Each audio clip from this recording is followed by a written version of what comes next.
So I just want to do a quick story about the Times back in the day, back in 2000 and I think it was 2006. ISIS had beheaded an English guy in the desert, a worker called Bignor, and the Times couldn't find out who it was, what had gone on, had somebody been beheaded, what was his name, yada yada yada. Why couldn't they find out? Because their journalists are too useless to do journalistic work.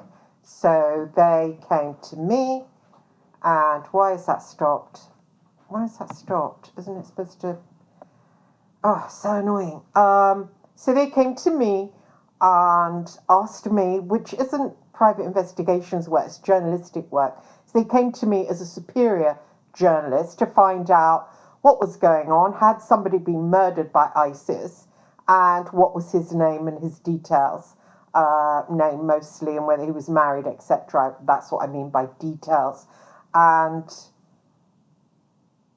I was sitting there wondering how to go about it, as one does when these people, editors, journalists, asked me how to stand up different stories. I had no idea. It's not, even though I'd worked as a private investigator since age 16, this wasn't private investigations work that they asked me to do. It was standing up stories, many different, all myriad of stories. Some people had their noses put out of joint by that, Graham Johnson, and they couldn't bear it that everybody would come to me when they were stuck, because it just upsets some of the male journalists. It didn't bother the female journalists at all, and it didn't bother some of the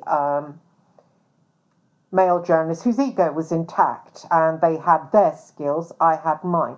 I had a creative mind, and that's what was needed in these situations, and I had a strong sixth sense. That's what was needed in these situations, to use my intuition to work out how I would find out what was going on in the Middle East when I was in a flat in London.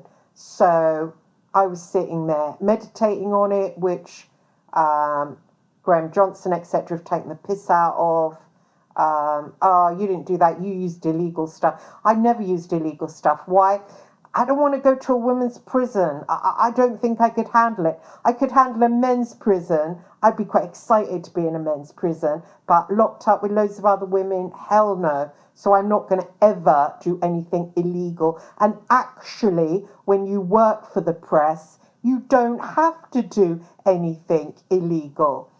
Sure, you get asked to by spotty-ass journalists, but I think, no, you do your own dirty work. You don't get me to clean up your shit. You clean up your own shit. Anyway, this wasn't illegal, this thing. I put my mind to it. How would I find out?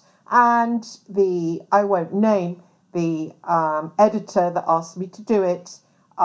He wanted me to go undercover with MI6. Yes, undercover with MI6 for the Times. This is what they made me do.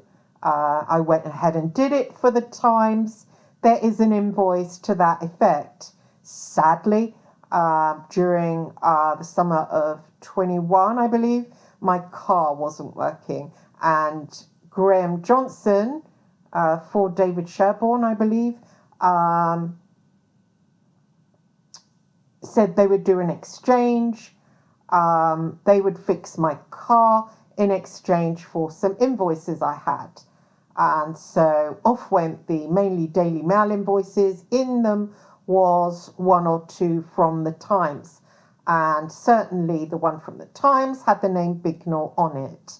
And I just wanted to make it clear to everybody, this is what it was for. The Times made me go undercover with MI6. Now I still have all the details of what went on. I still have the tapes, of course, not at my flat, because News International likes to come to people's flats, Sean Hoare, for instance, so it's not here. But I'm just leaving that little intel drop and just going to send it on to the Times with love from me.